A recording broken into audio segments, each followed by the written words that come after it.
était dans une posture plutôt d'expert où on savait ce qui était bon pour les gens, ce qui ne l'était pas, ou ce qu'il fallait qu'ils s'inscrivent, et puis le moment pour le faire.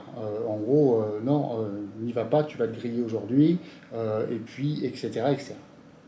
Et effectivement, on a retravaillé toutes ces postures-là en se disant de quel droit, effectivement, on va effectivement conseiller une personne le fait d'engager une action ou pas, est-ce qu'il est réellement prêt ou pas, et puis effectivement l'essai-erreur, il faut lui permettre de pouvoir tester tout ça, en sachant que c'est souvent la base de l'apprentissage.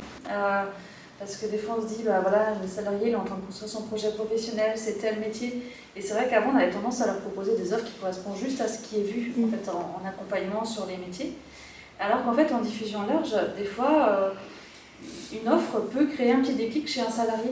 Se dire, bah effectivement c'est pas mon projet, mais en fait quand je lis, bah, ça m'intéresse, on peut peut-être en discuter, aller voir plus loin sur l'offre.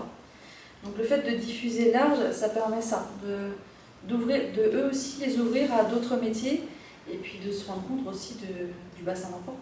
Avec toutes les offres, mais en fait c'est pas une offre, il faut la démarche c'est que la personne aille voir Claire, Laure ou Véronique ou nous en parler, ça m'intéresse, est-ce que tu en sais, moi je sais ça, mais par contre si tu veux développer tu vas voir Laure et tout ça, de manière que ce soit eux qui s'approprient le projet et qu'il soit pas qu'une simple offre pour l'emploi. C'est-à-dire qu'on voit quelque chose, on leur en parle le matin avant de partir ou au retour du chantier. Et après, eux, ils prennent le projet, ils vont voir la personne concernée. Et nous, sur le chantier, tu as vu l'offre, et ça fait parler pendant le chantier. C'est tout bête, mais on en parle.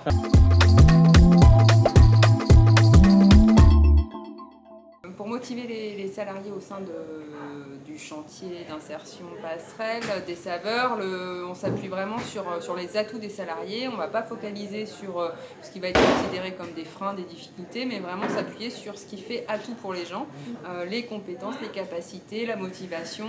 Et c'est ça qui va faciliter la mise en action et faciliter les solutions, les accès à l'emploi derrière. Pour ma part, du coup, nous on est sur du concret avec le support de la restauration. Et du coup, au jour le jour, on essaie de les valoriser un maximum sur leur travail, ce qui permet de leur faire prendre confiance en eux.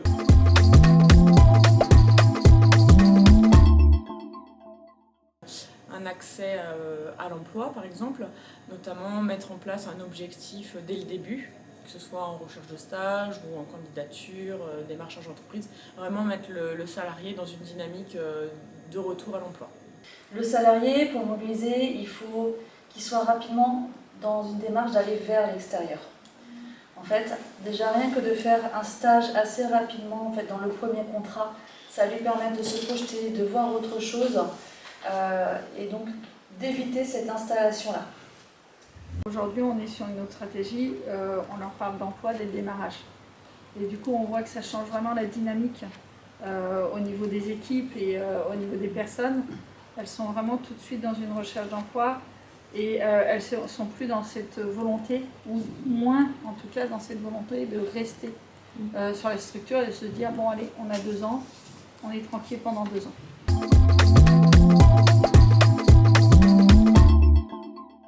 On faisait des contrats au démarrage, des premiers contrats de 6 mois, avec des renouvellements qui allaient de 4 mois pour les plus petits, 6 mois, 9 mois, voire 1 an. Ça, on a complètement changé cette façon de faire là. Maintenant, on est sur des petits contrats. 4 mois, en général, on a régulièrement des petits contrats de 1 mois. Et 6 mois, c'est le grand max et c'est très rare. Pourquoi ? Tout simplement pour mobiliser davantage de salariés. Alors, c'est vrai que ça suppose du coup de le voir plus régulièrement en point de contrat. Donc c'est une plus grande charge administrative parce qu'on refait aussi des renouvellements de contrat plus régulièrement. Par contre, le salarié il sait que régulièrement, il y a le point qui est fait avec la direction, CIP, encadrement, comment ça se passe au travail, comment ça se passe dans l'accompagnement. Est-ce que les objectifs qui ont été définis sont atteints, partiellement atteints, ou est-ce qu'il n'y a rien eu de fait ? Et là, ça permet de mobiliser et non plus d'avoir des fois des salariés qui attendaient le dernier mois de contrat pour se mobiliser et faire des démarches. Là, non, dans un contrat de 4 mois, ça passe beaucoup plus vite. Donc dès le début, ils sont obligés d'être plus actifs dans la démarche.